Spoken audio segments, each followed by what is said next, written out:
Well, today we're going to talk about a 7-point plan that has been in action for basically 40 plus years to end Social Security as we know it, to privatize it, to give it to Social Security, the highest bidder, however you want to put it. I'm going to talk about that today. And because they've been laying the groundwork for 40 years, and over the next couple of 3 months, there looks like they're going to pull the trigger. Everything is in place. Everything is going exactly as planned for those that are trying to end Social Security. And the only thing that they didn't plan on is us turning on the lights. And you know what happens when you turn on the lights? They're going to go running for cover because we're going to expose them and show that, yes, we know what you're doing. We know what your plan is. So we're going to talk about that today. If you're new to my channel, my name is Ed Weir. I ran the third busiest Social Security office in the country. And in my semi-retirement, I'm helping y'all get everything you earned from Social Security, retirement, disability, survivor benefits, spouse benefits, Medicare, Medicaid. This is also a live Q&A. So after I expose this plan to privatize Social Security, I'm going to open it up for any type of questions to help y'all, because my mission in life is to make sure you're getting benefits now and to make sure they're continuing here in the future. Okay, let's go ahead and talk about this plan here. So we're going to start at the bottom here. It is number one, it's always about fear. So, for the past few decades, the plan, I put it in the description, and the plan was written in 1983. And you can read the entire plan in the description. It gives you exactly how they're going to do it. And the first thing is, again, they're going to do, instill fear in people. They're going to talk about, oh, the Social Security is not going to be around here in the future, so it doesn't matter. The customer service is terrible. So they, kind of went out of their way to make sure customer service is terrible by, drowning it in the bathtub. Right now, Social Security is at a kind of a reservation only system, like the best five-star restaurants in your town. So they're doing a great job in instilling fear and mistrust. And the Social Security trust has been stolen. It's been given out to this group. It's been given away. Fraud, waste, and abuse is destroying the system. Yes, there is fraud, waste, and abuse. Yes, obviously, but eliminating all the fraud, waste, and abuse, that's not going to stop the cuts that inevitably were going to happen here. As of right now, the we're looking at cuts of, the fear is, there is an element of fear that is justified, and that element of fear is that they're going to be cuts because nothing has been done right now. Well, it depends what happens with this Social Security Fairness Act. It might bring it forward maybe about 6 months or so, but as of right now, as of this second, according to this, the Social Security actuary and the CBO and everybody, we're looking at about 21% cuts in 2034. If the next president gets some of the policies he's talking about, there's going to be more cuts, and it's going to happen sooner. If we turn the lights on and we expose these people, their plan, and we do the right thing, and we demand Congress save Social Security and make sure we don't get cuts in the future, then everything will be good and Social Security will be here for future generations. But it's incumbent upon us to make sure that we do the right thing.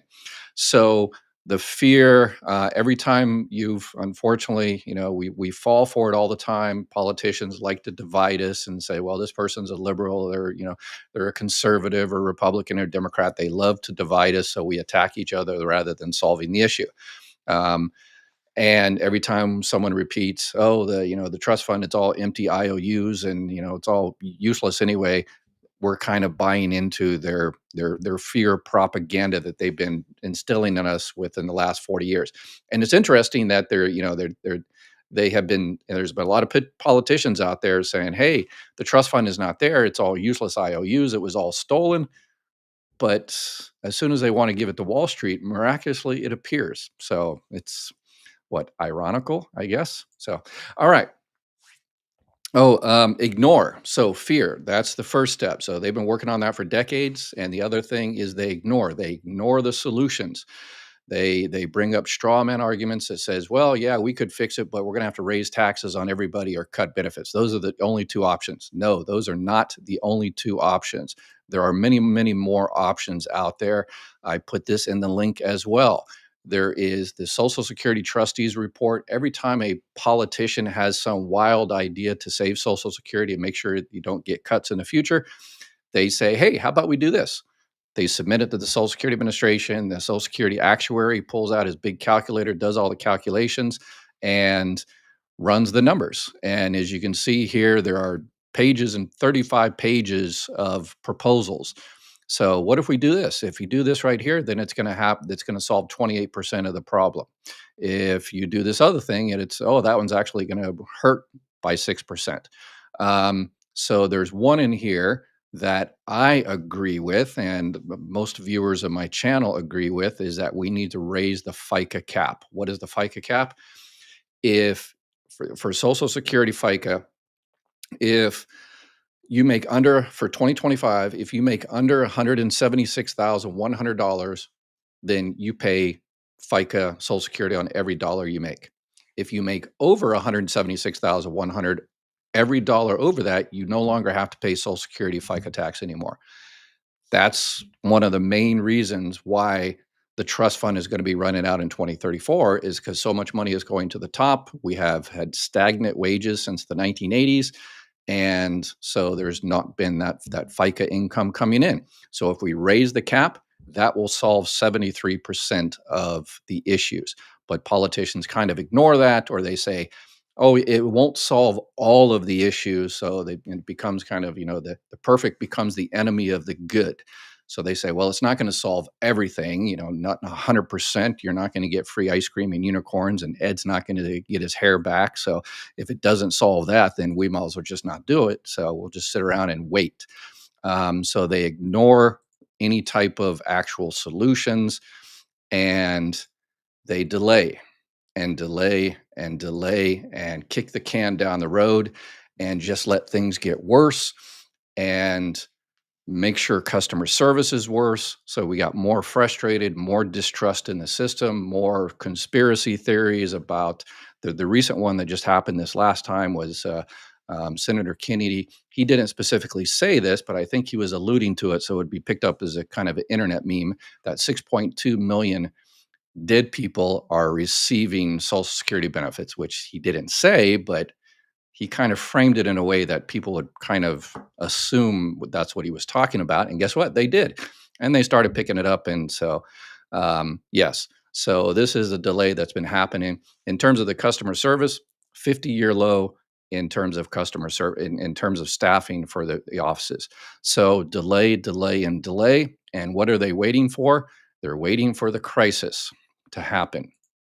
The crisis is pretty much here. It's the real crisis would be 2032 or 2033, when the cuts are okay. We have to, starting next year, starting January 1st, everybody's cut is going to be 20% or 33% or whatever the case may be. That's the true crisis.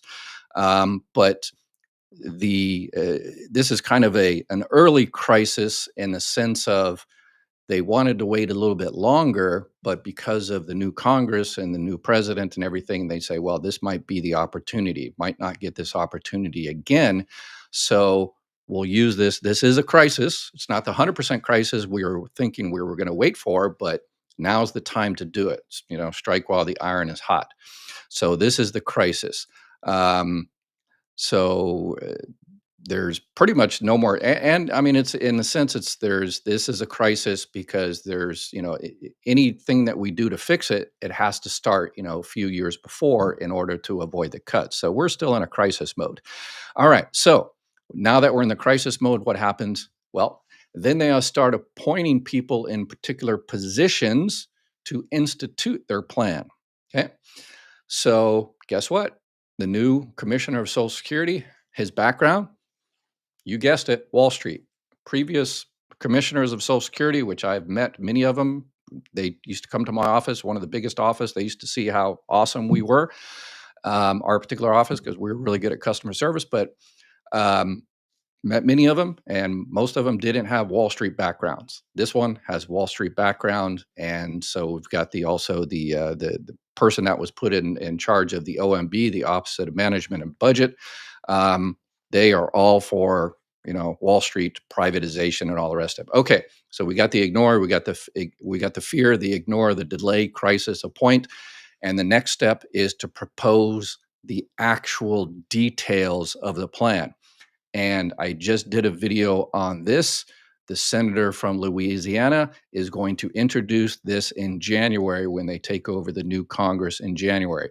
And it's basically a $1.5 trillion gift to Wall Street. So right now, the Social Security Trust Fund has about $2.7 trillion in it. And this senator knows it, and all the other senators and politicians and Wall Street bankers know it, even though they've been telling people for decades that it's all stolen, it's all fake IUs. But now, miraculously, they want it, and it's actually real money. Go figure, right?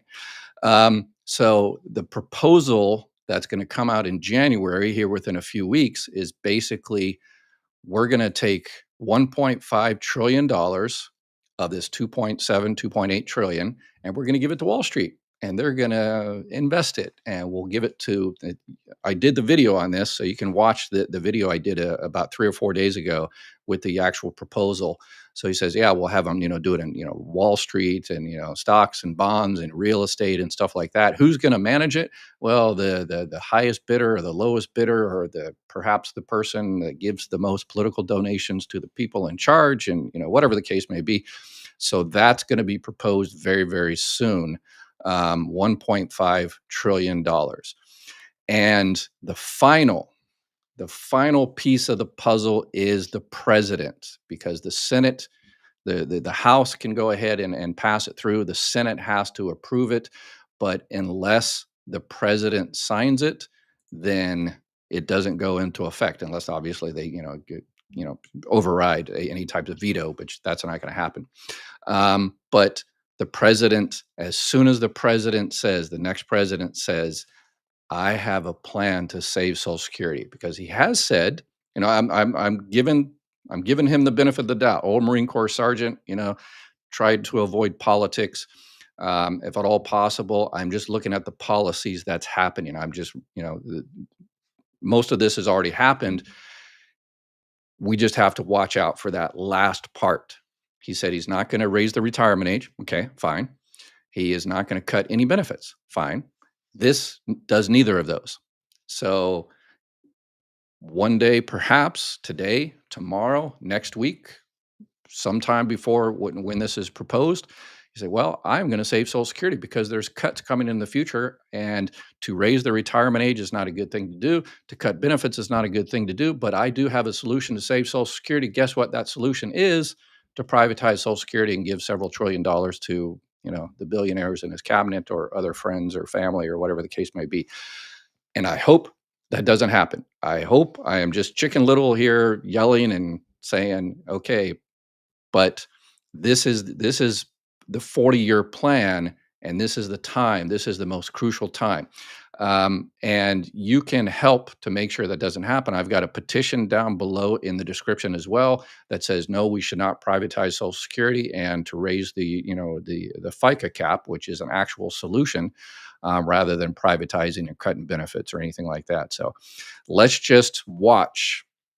And again, if the next president, because every single one of those points has happened, or the proposal will happen here in the next few weeks, that last piece of the puzzle is the most crucial. If that happens, then I'm not sure what's going to happen for the future of Social Security. It's definitely not going to be the way it's been since 1935. So we have to stay vigilant, and we have to watch, and we have to say, hey, we know what you're doing. And you look at the comments of all my viewers, they don't want Social Security privatized. I think about 99% of people don't want privatization. Okay, so let's stay vigilant on that, and I will keep you up to date. I will continue watching for everything about the proposal, what type of changes, who are they going to give that $1.5 trillion to, and all the rest of it. Okay, let's go ahead and get into your questions. And again, you can ask all kinds of questions about anything Social Security, Medicare, your particular case. All right, let's see. Wife had med issues and got Social Security at 62. I retired 1.5 years ago to care for her, and will file at age 62 in June of next year. My full retirement age benefit is more than twice her benefit amount. Can she get additional spouse benefits in 625? Yes. If her benefit amount is less than half of yours, and again, it's important that you look at the correct benefit amount. You don't look at the MBA, you look at the PIA. What are those? The MBA is the monthly benefit amount. You're actually how much your check is. You filed early, or you get Medicare, or taxes taken out, or whatever the case may be. You have to look at your PIA. Your PIA is your primary insurance amount. It's the amount at your full retirement age.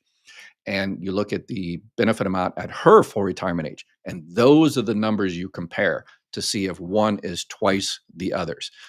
So if it is, yes, she's entitled to benefits as soon as you file for benefits on your own record. Then if you're going to do a phone interview, I would probably call now. You might be able to get a reservation. Um, yeah, by June. It's crazy. But then, once you do your claim, you file your claim over the phone, then you hand the phone to your wife, and your wife sees if there's any benefits entitled as a spouse. And if so, they can take the claim right there. I've done a few 100,000 of those, and it should only take about 20 minutes or so. So very, very easy. All right, let's see. Let's see. Likewise, the tariffs cost taxpayers quite a bit when it was done last time, bailing out farmers who lost their foreign markets because of retaliatory moves by other countries. Yeah, the soybean tariffs of going all the way back to Smoot Tarley. But yeah, tariffs are sometimes they're strategically good, but oftentimes they hurt the people they're supposed to help. And that's another thing that's also going to hurt Social Security, because if you have tariffs, that means prices are going to go up for everybody, and therefore they have to give a higher COLA, the cost of living adjustment, and that's going to pull out of the Social Security trust fund sooner. So, and that will also result in more cuts sooner. So, tariffs also have a negative effect on Social Security benefits going forward. So, and that's one of the, when they talk about the next president saying stop people that receive Social Security from paying taxes on Social Security, which I agree with. I think, that should have never been instituted, because you're basically paying taxes twice. So, nobody should be paying taxes on Social Security. But the problem is, if you stop that, and number one, it only helps. It doesn't help the people that really need it, the 40 or 50% that are only receiving Social Security benefits because they don't pay taxes on Social Security, because all they're receiving is Social Security. It's people that receive other types of income that they pay the taxes. And if you eliminate that, then that's several $billion that will not be coming into FICA, or actually into Social Security, because that money does come into Social Security. It goes into the trust fund, and that money will no longer come in there, and that will result in more cuts. So that's what I mentioned.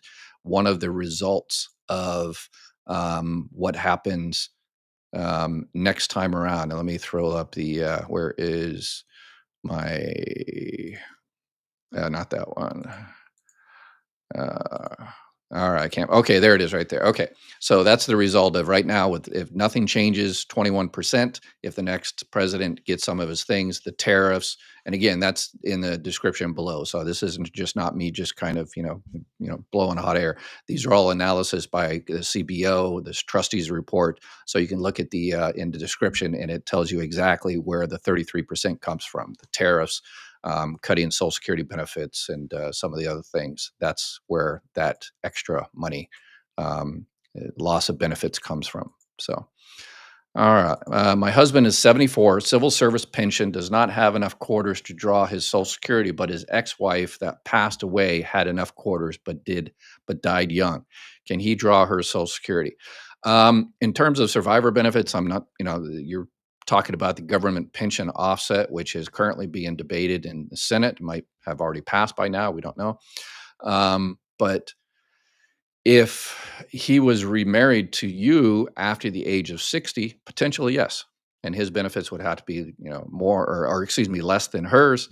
And then the government pension offset would also figure in there as well. And it really depends whether the government pension offset is going to continue. I think there should be a new system, a new calculation, because the WEP and the government pension offset is not the best system for a percentage of those people, but for most part, it is. If I applied for benefits on my record back in 2013, do I need to do it again since my records didn't change? Are you talking about yeah, if you're no, you don't need to do it again. If you filed for what are you talking about? Social Security retirement benefits, and now you're reaching your full retirement age or something like that, or this over 10 years ago. That no, you don't need to. It really depends.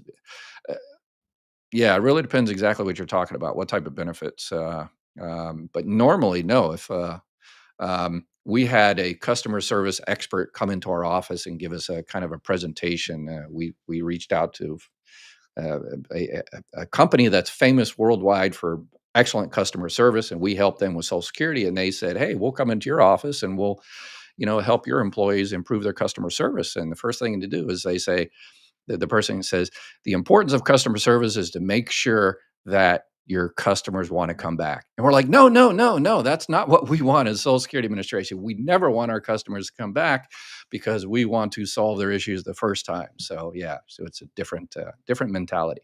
So if you were solved the first time, then no, you don't need to come back. So there's that. Hi, Ed. Since retirement age is being raised in 2025, will survivor benefits age be affected at age 60? No. But I did a video on this, and a lot of people misunderstood this. Anytime they raise their retirement age, that every year, it's basically about a 6.5% cut in benefits because your full retirement, if your full retirement age is 65, let's say, and you file for benefits early at 62, you're getting, from 65 to 62, 3 years early. But if your full retirement age is 67 and you file at 62, you're getting your benefits 5 years early. And with Social Security, every time you take your benefits early, 1 month early, 1 month early, 1 month early, it's reduced a little bit.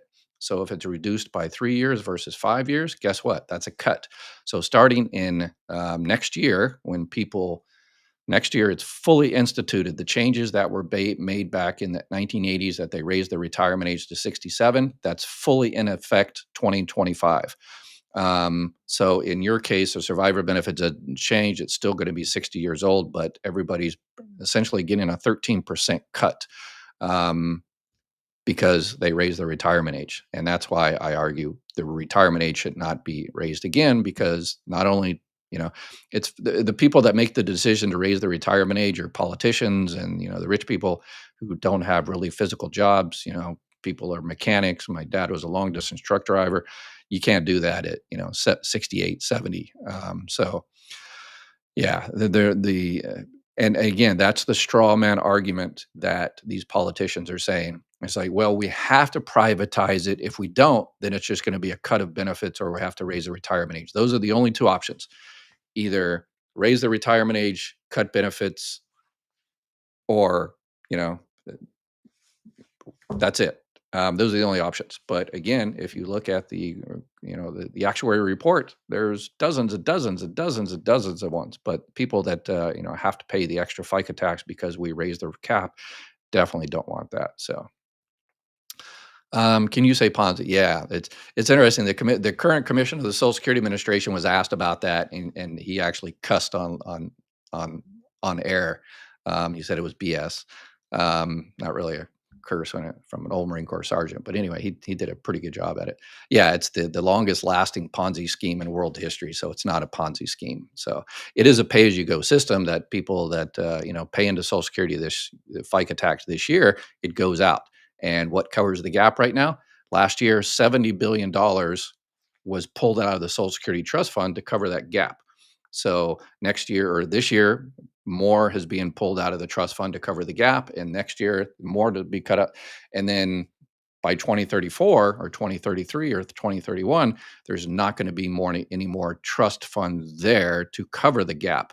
So by law, Social Security benefits have to be cut across the board. People will always say, "Well, I'll be grandfathered in, right?" No, not necessarily so. Not necessarily so. So, all right. I waited 2 hours, then someone picked up the phone and never said anything and then hung up. Oh my gosh. Um, yeah, that's again customer service. This was again, don't you, that particular employee, you should blame that employee. We used to have an employee that in my office, we could monitor employees on the phone and how many people. So this one particular employee, she answers like 70 calls a day, and I'm like, wow, you're really flying through them. And it turns out she was doing that. We immediately stopped that, and she has since left the agency. So yeah, that's not right. But in terms of why customer service is terrible at Social Security is because that's the way the politicians designed it. The people that want to destroy Social Security. It's like if you go to a Starbucks and there's only one person back there making coffee and there's a line, you're not going to go to that Starbucks anymore. You're going to tell it, it's a terrible Starbucks. I got terrible customer service. Well, the manager only put one person there. So what do you expect? So that's exactly what we're going on right now. We should have a Social Security letter writing day where everyone in each town gets in their community. Maybe the senior center and calls and writes their local authorities and the White House also. I like it. I have in my post in the community post or something, I have put a press release.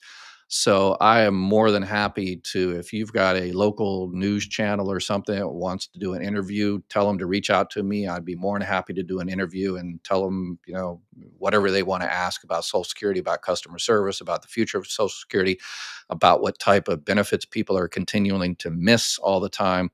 Yeah, there's a lot of people that are missing benefits. One of my major senators announced 5 years ago that the first thing that the Congress would do is to get rid of Social Security. She made the announcement without fear of reprisal. Um, yeah, I blame both parties. I don't blame Trump. I don't blame Biden. I don't blame the previous Trump or Obama or Clinton or Bush. I blame all of them and all of Congress, the senators and House representatives. It's their fault. It's either one group that definitely wants to get rid of it, and so I blame them, and it's the other group that doesn't want to, but they're too incompetent, or they perhaps have ulterior motives to give lip service that they want to protect Social Security, but at the same time, they want to give it to their buddies on Wall Street because they have to run for election every 2 years or every 6 years or whatever the case may be.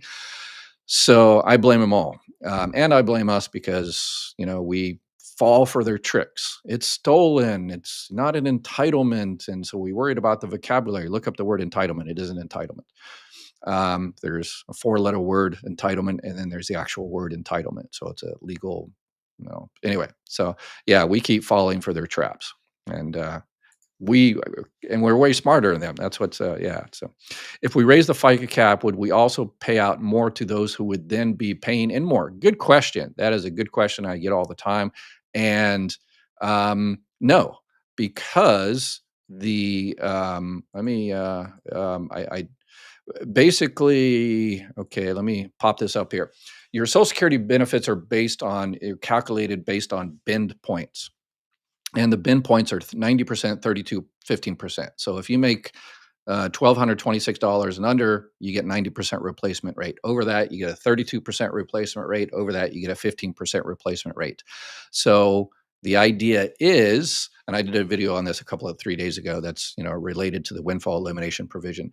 So the idea is, you raise the FICA cap and then you just add another bin point. Instead of the 15%, you add a fourth or fifth bin point. The fourth bin point is 0 point, 0.00001%. And so, no, it would not negatively affect the Social Security. It would still serve its purpose. So, um, question: the split strategy, and then we can name a dog park after Elon Musk or whoever. So anyway, um, question: the split strategy. If my husband starts to collect his Social Security at 62, and I am waiting till I'm full retirement age, then after I start collecting, he can collect half of mine. Yes, absolutely. So that's exactly the definition of a split strategy, where the lower earning spouse goes ahead and starts Social Security. At 62 or whenever. Again, you're limited to the amount of money you can make and collect Social Security benefits early. But if able to start benefits at 62, the high earning spouse continues to receive benefits, or continues to work until their full retirement age or beyond. And then when the high earning spouse files, the lower earning spouse then collects spouse benefits on that person's record. And if the lower earning spouse is at their full retirement age at that time, they will get exactly 50% of the higher earning spouse's benefit amount. So, yep, good. Yep, that is exactly a split strategy. Some of you people are that he is telling us you need to just sit down. Okay. Thank you. Appreciate it. Got a lot of supporters here that have been watching my channel for a while. And yeah, I've gotten, yeah, a lot of nasty emails or messages about the one I did on the windfall elimination provision, those 3% that are about to get some extra benefits. And so, yeah, and my retort is always, what part of the progressive bin points don't you agree with? And then nobody responds. So it is. I have to say that our elected officials seldom work for the American public. Yeah. There's a lot of self interest and greed and fears used to create crisis and chaos. They are not loyal Americans at all. Yeah, but yeah, I guess they're loyal to, yeah, someone else's. Yeah. What are the chances of bringing ways to take Social Security away, like in drug testing? They have trying for 10 years to do this. Yeah, there is. Yeah, again, that's another kind of a distraction that politicians like to do. And that's the way. I did a video about 2 or 3 weeks ago on I think it was the House Committee to Fund Social Security, and there are people that want to fund Social Security so they can provide the service you need, so I can stop having to do these videos. Um, so the politicians, yeah, we need to, give you the resources so you can help the American people make sure they get the benefits they earned.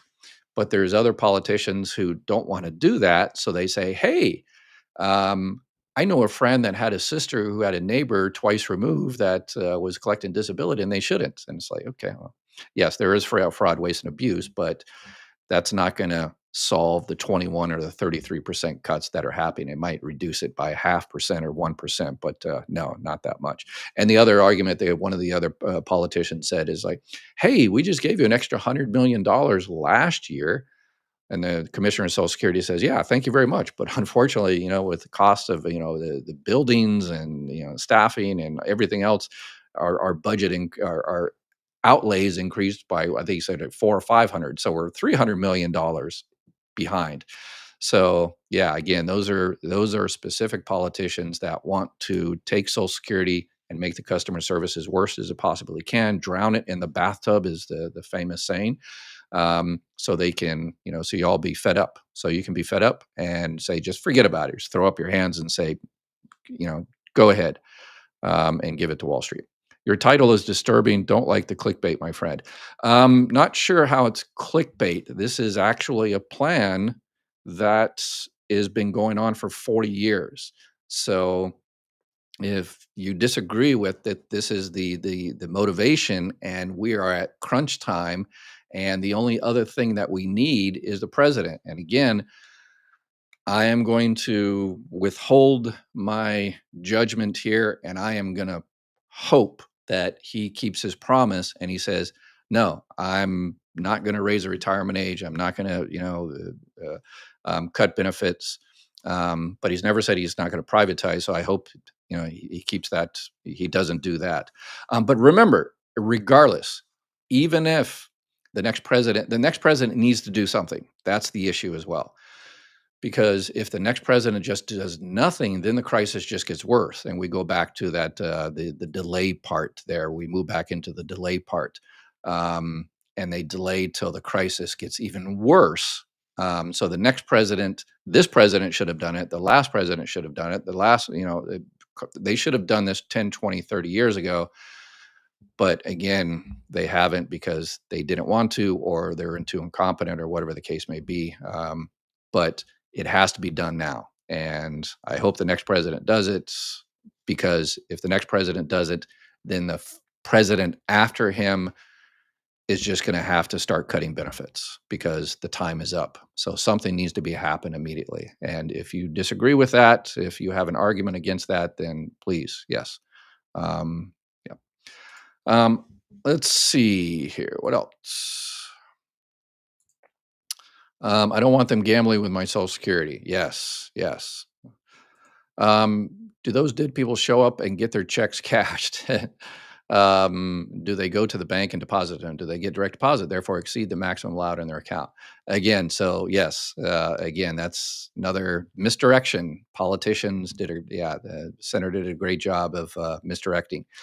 Um, what the actual thing that here's how the whole this whole fear thing works out is in this particular case, the senator said, "Hey, according to Social Security records, there's a 6.2 million people in America that are over 112 years old."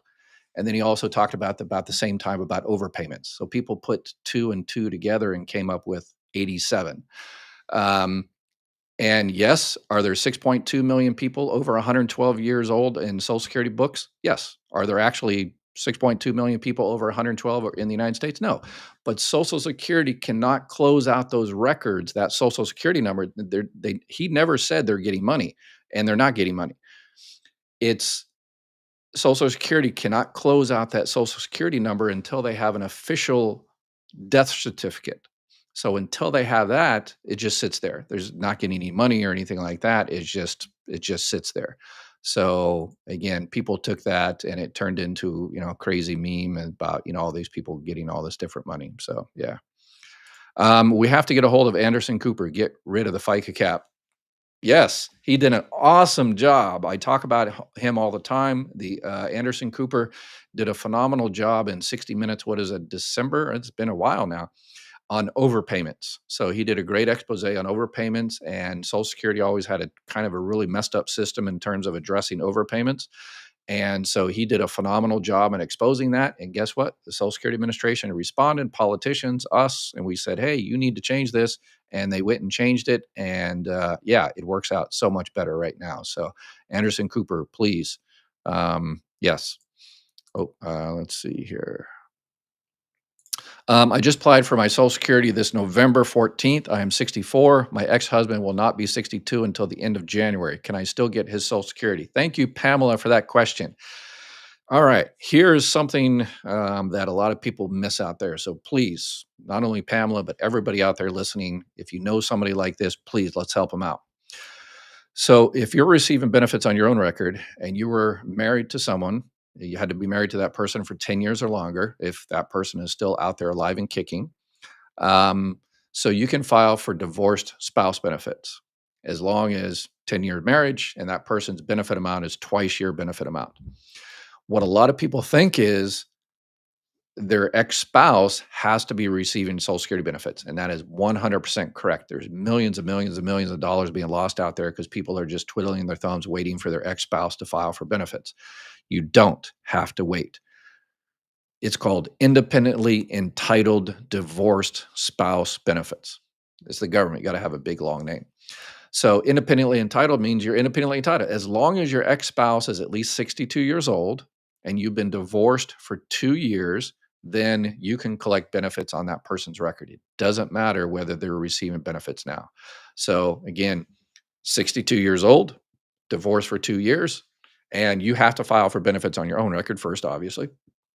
And then your benefits have to be less than half of theirs. But if you're entitled, please file. And what I'm seeing is, I tell people that all the time in my live Q&As, and they go down to their local Social Security office. And again, terrible customer service at some of these places. And they talk to the person at the front window, or they call in and they say, hey, I want to file for benefits on my ex-spouse. And, okay, what's the Social Security number? Or they can look it up. You just give them the person's name, the date of birth, and where they were born. And the Social Security employee can look up the Social Security number. No problem. I've done it millions of times. Very easy. But what's happening is the Social Security employee said, no, sorry, you can't do it because they haven't filed for benefits yet. No, Social Security, train your employees. I have had to send people come back to the live Q&A and said, Ed, you're an idiot. You said I could do it, but they said I couldn't. No, you talked to a customer service representative, which is unfortunately a generalist, lowest paid in Social Security, and also hardest working. I used to be a supervisor of a CSR unit, and all my employees knew about independently entitled divorce spouse. But if someone says, no, you can't because they haven't filed yet, you say, well, that's a nice opinion you have. let me talk to a Title II CS and a Title II of the Social Security Act, a claim specialist CS. And that's an expert that does retirement, disability, survivor, spouse benefits. And they'll say, yeah, IEDS. Yep, easy. Come on back and we'll get you some money. So, again, that's another reason why so many people are missing the benefits is because they're being told the wrong things and there's so much internet misinformation out there. And unfortunately, Social Security, employees are inundated and are not able to help you out. So that's why I'm doing this crazy channel. Let's see. My husband has been on disability for 10 years now. I just turned 62. Should I claim my benefits now? It really depends on your particular situation. There are a lot of questions that you need to ask yourself. Um, so let me pull up some of the questions that I always tell people to consider. So, when to retire? You need the money. You need the money. You need the money. So, start getting your benefits early, 62, 64, 65, the earliest as possible if you need the money. But remember, you also, Social Security, if you're retiring early, there's a limit to the amount of money you can make. Next year, it's $23,400. Anything over that, Social Security holds back $1 for every $2 you go over. So, but if you're under that, then you can get your money. If you have auxiliaries, that's another reason people should consider filing for benefits early. That is, if you have children under the age of 18 or the children that became disabled before the age of 22, that's some more money there. So it might be a good idea to start your benefits early. It's your health. Are you healthy? If you're healthy and you've got really good genes and all your family lives to 100 years old, it might be a good idea to wait till 70. Again, it really depends on your particular situation. Is filing early going to put you in a higher tax bracket and defeat the purpose? Then you need to consider that. If you file early and get that money, you don't necessarily need it, but you can make more money than what the Social Security will return, then hey, then absolutely. And here's the thing I never used to talk about when I've been doing Social Security for a few decades, and I never said anything about it. I was always positive. Yeah, the politicians are going to do something. They're going to fix it. They're going to make sure there's no cuts. But I've been saying that for 20 years, and yeah, it's unfortunate we're crunch time. So if you think, I'm not going to tell you one way or the other, but if you think politicians are not going to solve it, and there are going to be 21, 33% cuts in a few years here, then it might be a good idea for you to start your benefits as soon as possible so you get the most benefits before they're cut. So I'm just throwing that out there. So nobody knows. Nobody knows. Uh, all right. When should someone on SSDI switch to regular Social Security? At full retirement age or early at 62? Currently 60. You shouldn't. Very, very, I mean, 0.00%, 1% of people should switch. But when you're on SSDI, not SSI, SSI is supplemental security income, the welfare-based program Social Security administers, but SSDI is, Social Security disability insurance, regular disability. When you're on SSDI, you don't switch at 60 or 62. You don't switch to regular retirement benefits unless you want to, switch to regular retirement benefits so you can go back to work and make more money or whatever the case may be. But normally, no. You will automatically be switched at your full retirement age. So if your full retirement age is 67, then basically what happens is your Social Security disability benefits stop. But they're just switched to retirement benefits, full retirement age. So they stop taking money out of the Social Security Disability Trust Fund and start taking out of the Social Security Retirement Trust Fund. Most people don't even know the difference. Most people, they contact me and they say, I'm 70 years old, I'm on disability. I'm saying, no, actually your disability stopped like 5 years ago. They never noticed because the check stays the same, the direct deposit stays the same. But one thing they're missing is that, yeah, your disability stopped when you turn full retirement age. So that means you can work as much as you want. If you're able to work now, Social Security doesn't care. No more CDRs, those continuing disability reviews. You don't have to worry about that. So you're completely free. One thing I would do, though, is once you start reaching 65 years old, is check to see whether you should have signed up for a Medicare supplement plan. Most people in most states, when they're on disability, they can only get a Medicare Advantage plan. But once you hit 65, you can get a Medicare supplement plan. And those are the ones I recommend. I always, always, always recommend Medicare supplement plans first, a plan N or a plan G.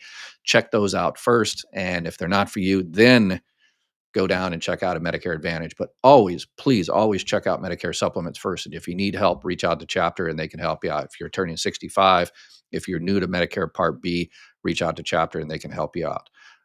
But yeah, and random spirits. Let me finish this. Okay, you're going to be 60 years old. Everybody out there in disability, please, if you know somebody on disability, make sure they know this information. When you turn 60, if you were ever married to someone that passed away, you're eligible for survivor benefits potentially. If their benefit amount is higher than yours and you were married to them for at least 9 months and you're currently not married and all that. But check to see if you're entitled to survivor benefits at 60. At 62, check to see if you're entitled to spouse benefits, current spouse or divorced spouse benefits. A lot of people on disability think that because they're on disability, they can't get those other benefits. Or if they do, their disability will stop and therefore their Medicare will stop and that'll put them in, a hurt locker. No, you can get disability and Medicare and spouse benefits and divorce spouse benefits or surviving spouse benefits or independently entitled divorce spouse benefits. One offsets the other, but you can get those added on top of your current benefits. So there's a lot of people, tens of millions of dollars out there being lost, people that need that money that are not getting it because they don't know. So and unfortunately, when they call Social Security, people are not picking up the phone and not helping them. So yeah, it's a sad state of affairs.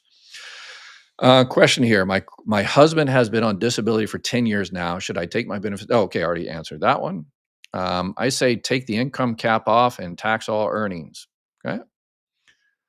Yeah, that's one of the big things is, a lot of the people that make a lot of money don't even get earnings. They just, increase their capital gains and their investments, and then they go to the bank and, borrow money from that investment, usually as collateral, and they, have to pay a 2 or 3% interest rate, and that's far better than have to pay, 20 or 30% taxes. So, yeah, it's what they say, the golden rule.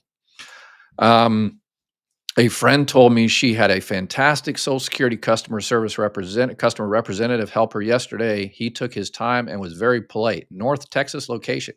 Of course, we're talking North Texas here. I went to high school in Paris, Texas, so I'm always good for North Texas there. So awesome. Yes, there are some offices out there that everything is against them. They're inundated. They got too many people. The policies. There's over 20,000 pages of Social Security policy, and it changes on a continuing basis. And they don't have help and resources, and the politicians aren't supporting them. But there's a lot of Social Security employees out there that doing a phenomenal job and awesome to the office in North Texas. And I just talked to somebody that had an office in Jacksonville, Florida. So that office in Jacksonville, Florida, great on you. Awesome. So let's keep it up. Why don't you blame Reagan and every other politician that stole from Social Security, Dr. Weir? We only learned of a trust fund from your post for retirement. Yeah, again, nobody stole from the trust fund. The trust fund is still there. It's just the problem is it's running out sooner. And the reason it's running out sooner than planned is because of, the FICA tax, not, it's the people, the stagnant wages and the money going to the top. And therefore that money is not being, paid into FICA. And obviously, yeah, there is a demographic shift as well that we just had less kids than they thought we would have in the 1980s. So I don't think we can, you know, increase the population immediately unless we do, legal immigration or something. But we can bring in some more FICA by, increasing the cap. So, good evening, Ann. Good evening, all. Well, good evening. Should allow 60 to 67-year-old earn more than current limit and collect Social Security benefits. Why not?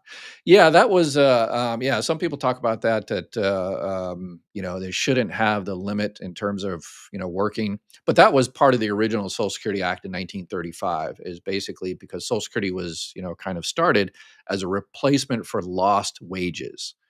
And so that's the argument that, you know, if you're still working, you're not losing your wages. So that's the argument there. So I do not have a problem with Social Security being privatized. Yeah. So yeah, some people have no problem with Social Security being privatized at all. Um, I mean, if it's done right, there are countries, Australia, Canada. I think they have kind of a part of the trust fund, and their Social Security is managed by a particular board They do, put it in kind of like a Wall Street, stocks and bonds and stuff like that.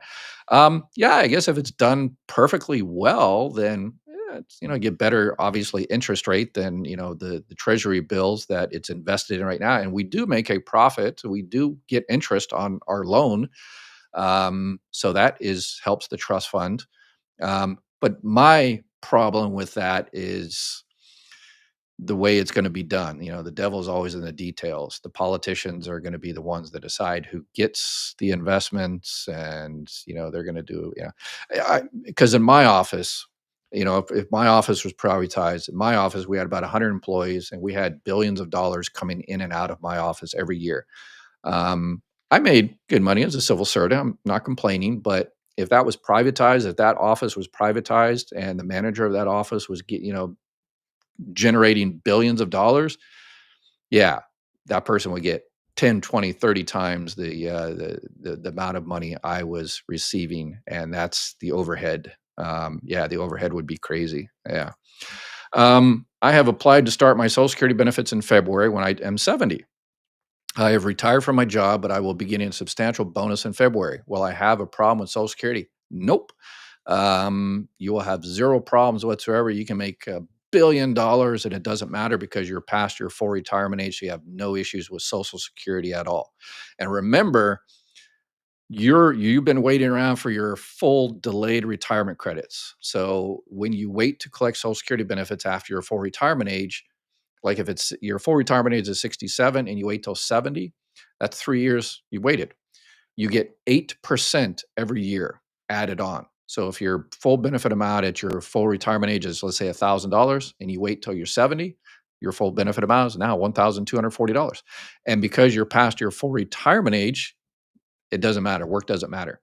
However, if you start your Medicare, Part B or Part D, you'll have what's called an IRMA, and it's extra premium for high wage earners. So, and that's based on, so like the 2025 IRMA, the extra Part B and Part D premium is based on the 2023 taxes. But if you have what's called a life changing event, you can appeal that decision and get your benefits reduced. But yes, it won't affect Social Security. It might affect your Part B. It depends if you're receiving. But if you're currently working and you have health insurance from work, and your employer has 20 or more employees, and you're happy with that health insurance, you do not have to sign up for Part B. Save yourself the $185, or 200, 300, $400 or whatever per month for the Part B. When you stop working, that's when you sign up for Part B. When you stop working and stop, or your work or your spouse's work, whichever one you receive health insurance from. So when you stop working, stop receiving health insurance from current work, then you go ahead and sign up for Part B. And then you have to figure out what you're going to do to cover all the gaps, because original Part A and Part B, I always recommend keeping that. If you do a Medicare Advantage, you're essentially giving that up, and having Medicare Advantage and all the pre-authorizations and networks limitations. Um, Keep original Medicare Part A and Part B, and just add a Medicare supplement plan to it. And don't forget the prescription drug plan, because if you don't sign at the correct time, then guess what? Yeah, you get a penalty for that too. Um, Thank you, and may God bless you for this sadly needed service. Thank you, I appreciate it. The loss of political representation is frightening. Your assistance navigating our Social Security is a priceless gift. Thank you. Wow, thank you very much. I appreciate it. Oh, and coffee IV money. Thank you very much. You are too awesome. I appreciate it. Let's see. Thank you so much for all the information you provide us. I really appreciate you very much. You're a great person. Thank you. Yeah, I retired from the Social Security Administration. I'm the type that gets really, really bored soon. So about a week after that, I started doing other stuff, and then my son, you should do YouTube. I'm like, no, I'm not 20 years old, but here I am. The phone shenanigans are real in Social Security. Waits for hours and hang up. Yeah, living at Social Security would have to call in and anonymous foresee themselves. Yes, it's amazing. If I've got people that go into live Q&A all the time, and they say, yeah, I'm from Japan, or I'm from Spain, or I'm from England. I called my local Social Security, and they pick up the phone and they give me the answer, and it's so easy, and I'm done. So in any of those countries, I guess I would be useless. If you ask my wife, I'm useless anyway. But anyway, but yeah, I wouldn't have to do this because you could pick up the phone and or go down to the local office and talk to someone without a reservation 2 months in advance, and get all the answers you need. And so I wouldn't have to do this. But unfortunately, yeah. Let's see. I simply stop breathing every time I read these headlines about the agenda regarding Social Security and Medicare. I am terrified of these madmen. Yeah, it's as you know, to be fair, I always try to be fair as much as possible. You said again, no, not going to raise the retirement age by 1 day, and they're not going to be cuts. People that get what they get, what they get. And there was it the Meet the Press interview, which the person did a terrible job at the interview. I did a video on this a few days ago, that he was asked, "Are you going to raise the retirement age or cut?" And he said, "No, I'm not." And then she turns the page and goes on to something else. No, you should have continued. I'm going to have to put a video together and teach reporters what questions to ask.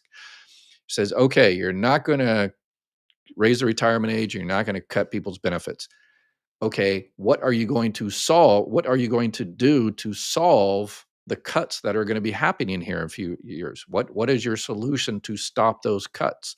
That should have been the next question, but unfortunately, she completely failed. So, Social Security had a surplus. The president started raiding the trust fund. Again, that's incorrect. All Congress have to raise the FICA and raise the rate age problem solved. No need to cut Social Security benefits. Again, the Social Security trust fund is still there, and if it wasn't, they wouldn't be going after it. So yeah, it's ironical. And yes, raise the FICA cap. I don't think they should raise the retirement age, if you ask me, but that's just my opinion. And $10 will get you a cup of coffee at Starbucks. Soybean tariffs of 2018. That's why China just built a new port for Peru. Yeah. So yeah, I think that's what caused all that. Yeah.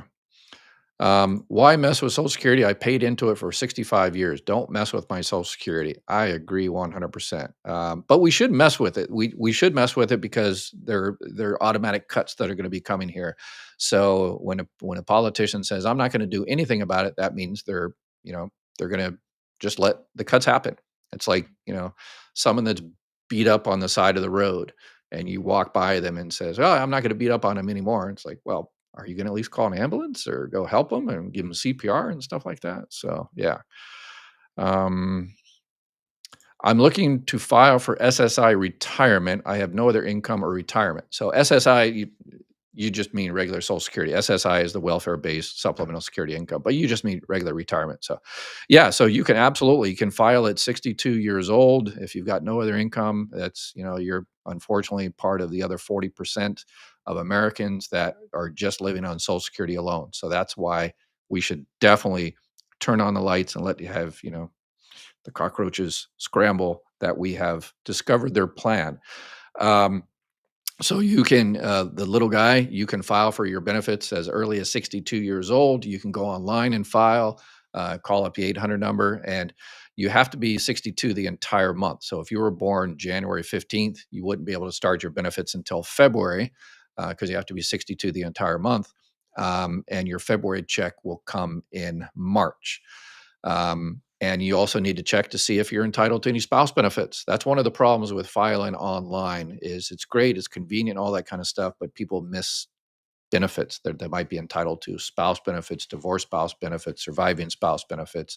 Um, you know, and if you're filing for Social Security at 62, when you hit 65, they will automatically enroll you in Medicare Part A and Part B, and then you need to figure out what you're going to do to cover all the gaps there. All right, I'll go back in all my records of what I paid into Social Security and bring it up to date with present day interest and take it one lump sum. I think it's really possible by a good lawyer. Yeah, no, unfortunately. Yeah, we used to get things like that all the time in our office, subpoenas and stuff like that from people, and no, yeah, sorry, it doesn't work. Um, what about those who lost their lives just during the beginning of the pandemic? A lot mid-age, close to retirement. How are we running out of funds? Then you have people who work until death. Yeah, yeah. There's people that pass away, and the actuaries that do all the demographic calculations, they take that into effect. Yes, there was unfortunately a lot of people that passed away during the pandemic. That helped the Social Security trust fund a little bit. It added a little bit of time on there, but Yeah, unfortunately, it's just, you know, again, last year, $70 billion was taken out of the trust fund to pay because again, Social Security is a pay-as-you-go system. So last year we had about $1 trillion of FICA come in, but we had like $1.1 trillion that went out. So where did the other point 0.1 come from? It came from the trust fund. And this year, last year was actually $70 billion that came out of the trust fund. This year is probably going to be 70, 80, 90. We don't know what the numbers are yet. And next year is going to be more. And then, $1 plus $2, and then 2.7 trillion is gone. And there's no more safety net to do it. So in 2020, Trump promised if he elected to eliminate FICA payroll tax without permanently with tax withholding permanently. When the trust fund ran out, Mnuchin said funds from general revenues would be used to replenish the trust. Yeah, again, I don't think that was started under Reagan and Tip O'Neill as part of the 1983 changes of Social Security. They added the taxes on there to shore up Social Security for the future. I don't think it should ever been added on there, but since it is, delete it. That's fine. Stop it. Fine. But then that's going to hurt the Social Security. We need to find money in other places. I don't think Social Security should get money from the general because it's supposed to be a pay-as-you-go system. It's been a pay-as-you-go system since 1935, and it's never taken money out of the general tax revenue. And paid into Social Security. That's not a solution. That's the straw man argument that the senator from Louisiana who is proposing this bill to privatize Social Security. That's what he is saying. It's like it's either privatized or we take money out of the general revenue, which is already $36 trillion in debt. So I think general revenue is already far enough in debt that we don't need to take more money out of there when there's tons and tons of other solutions. So there's my 2 cents on that one. All right. We are unfortunately out of time. Oh, we've got some great people to support. I really do appreciate it. You guys are awesome. I got my coffee IV for the day or 2 days or 3 days. You guys are awesome.